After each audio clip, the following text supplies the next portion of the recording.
Hey guys, Scott here. Today I want to talk about the Singularity and a couple of changes behavior is planning to do for them. And so on the PTB, the Singularity felt a little underwhelming because the EMPs, the things that basically counter his power, they were just way too prevalent. People had EMPs in every chase. They could get multiple EMPs per chase.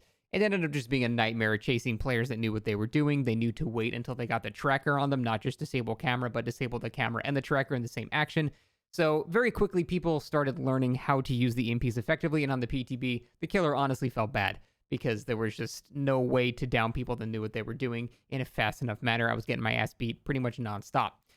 So they went back and changed it when they pushed it to live. They did nerf EMPs a bit by removing two of them from the map, which is a good start. And then they also made it take 10 seconds longer to automatically generate, which is also a good start. So after having played the live version of the killer for a couple of days, and it seems like most of the community still agree that the EMPs are still a little too strong against players that kind of know what they're doing. Like everyone always says, this killer is a skill cap, so let's wait to see what's going to happen. So once the killers get really good, then maybe it'll be okay.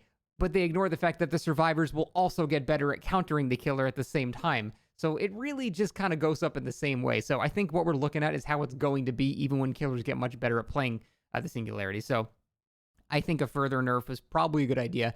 And it seems like an upcoming hotfix will bring some changes to the EMPs, reducing the EMPs down to 4 crates per map. So we went from 7 to 4 from the PTB, which is that's significant.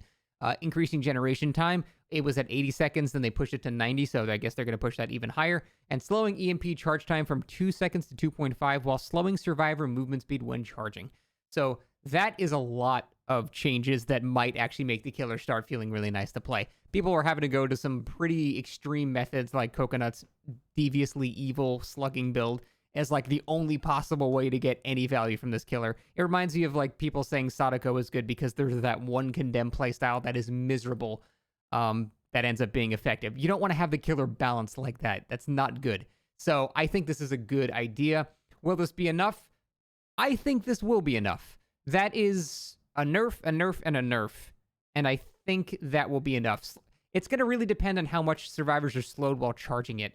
Because if they actually have to make an informed decision when to use it and not just go, I'll just do this vault and do it and keep going, whatever, not a big deal, then it'll still be super disheartening in a chase. But at the same time, if it does slow them down, they have to be smart about it. Well, that could be different. That could actually make it a bit scarier. And I think the main thing people need to realize if you're thinking that this is going to make him too strong, you guys have to realize that teleporting with this killer does not guarantee a hit. Like a lot of other killers, like with a Hunter's Hatchet, you hit them with it. Even with Hag, if you scroll wheel, you're pretty much guaranteed a hit. With this killer, if you teleport, you still gain 11 seconds of distance if you just hold forward. I feel like not enough people are talking about how much distance you still gain even on a teleport. So it really only ends up being useful if people are doubling back or using it to break through a pallet or something like that. And it is very strong, don't get me wrong. But it's not like you just guaranteed a free hit. So the fact that they were so easy to remove and the hit was also not guaranteed to was definitely making Singularity feel very uncomfortable to play.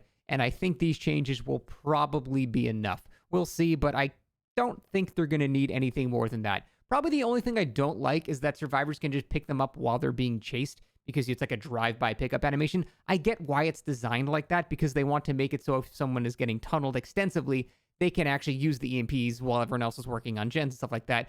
They want to make it so you get one per chase and that's it. Now you're just going to get hit.